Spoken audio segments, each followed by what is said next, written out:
So దీనికి సంబంధించి YCP అధికార ప్రతినిధి కాకుమాను రాజశేఖర్ గారు మనతో లైన్లో ఉన్నారు, వారితో మాట్లాడే ప్రయత్నం చేద్దాం. నమస్తే అండి.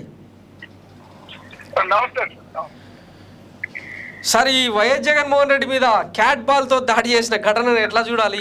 విజయవాడలో ప్రవేశించిన తరుణంలో జనం బ్రహ్మరథం పడుతున్న తరుణంలో ఈ దాడిని ఎట్లా చూడాలంటారు?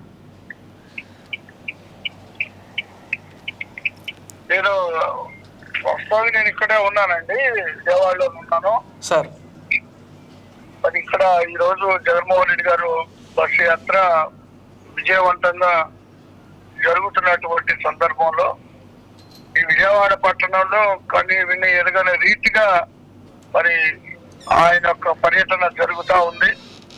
ఆ సందర్భంలో సింగ్ నగర్ దగ్గరికి వచ్చాక ఒక్కసారిగా పూలు చల్లినట్టుగానే రాళ్ల వర్షం కూడా కురిపించడం జరిగింది, రాళ్లు కూడా పూలతో పాటు. సో మరి దాని జగన్మోహన్ రెడ్డి గారు మరి వెల్లంపల్లి గారు కూడా గాయపడ్డారు. అవును సార్. ఏది ఏమైనా ప్రతిపక్షాలకి ఇది సరైనటువంటి విధానం కాదు. ప్రజలు గమనిస్తా ఉన్నారు, వీళ్ళు ఏదైతే చర్యలు చేస్తా ఉన్నారు, వీళ్ళు ఏదైతే దాడులు చేస్తా ఉన్నారో సాక్షాత్తు మరి ముఖ్యమంత్రికి మరి ఈ విధంగా పై దాడి చేయటం అనేటువంటిది చాలా దురదృష్టకరమైనటువంటి విషయం. అది ఈ పార్టీ రాజకీయ పార్టీ లేదా ఎవరైనా సామాన్యులైనా సరే ఖండించాల్సినటువంటి విషయం ఇది. రాజకీయ ప్రయోజనాల కొరకు అది ఇంత నీచానికి దిగజారుతారని కూడా మేము అనుకోలేదు. ఎందుకంటే ఈ రోజు మరి బస్సు యాత్రలో ప్రారంభించిన నాటి నుంచి ఈనాటి వరకు కూడా మరి ప్రజల్లో బ్రహ్మరథం పడుతున్నటువంటి పరిస్థితుల్లో మరి తిరిగి జగన్మోహన్ రెడ్డి గారి అధికారంలోకి 100% అధికారంలోకి వస్తారు అనేటువంటి దాకైతే సర్వేలు కానీ అన్ని చూపిస్తున్నటువంటి సందర్భంలో ఈ ప్రతిపక్షాలకి మరి తెలుగుదేశం పార్టీ నాయకులకి దిక్కు తోచక మరి ఏదో ఒక అలంకరణ సృష్టించాలని మరి ఆయన మీద దాడికి కూడా మరి పాల్పడ్డారు.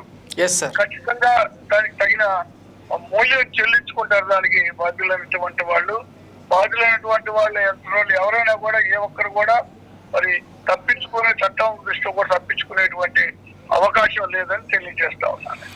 Right sir. అంటే ఈ దాడి కారణంగా ఏమైనా పోస్ట్ పోన్ చేసుకునే అవకాశం ఉందా? అంటే పార్టీ అధికార ప్రతినిధిగా మీకు ఏమైనా సమాచారం ఉందా? జగన్మోహన్ రెడ్డి గారు అలా పోస్ట్ పోన్ చేసుకున్నటువంటి వ్యక్తి కాదు. ఇలాంటి దాడులకి భయపడేటువంటి వ్యక్తి కాదు ఆయన. ఓకే. ప్రజల కోసం ఎంత దూరం అయినా వెళ్తారు, ఎక్కడికైనా వెళ్తారు, ఏదైనా చేస్తారు. ఏదైనా కూడా ఆయన వెనకాడేటువంటి వ్యక్తి కాదు. ఆయన సంకల్పం వేరు. గతంలో మరి కత్తితోటి దాడి జరిగినప్పుడు కూడా వెనకాడకుండానే మళ్ళీ ప్రజల మధ్యకి వెళ్ళారు ఆయన. కాబట్టి జగన్మోహన్ రెడ్డి గారికి ఇలాంటి దాడులకి భయపడేటువంటి వ్యక్తి కానే కాదు. ప్రజా బలంతోనే ప్రజల సంక్షేమం కొరకు మరి ఆయన ధైర్యంగా ముందుకు నడుస్తారు. ఎలాంటి పోస్ట్ పోన్మెంట్స్ అనేటువంటివి ఉండవండి. Okay, thank you very much sir.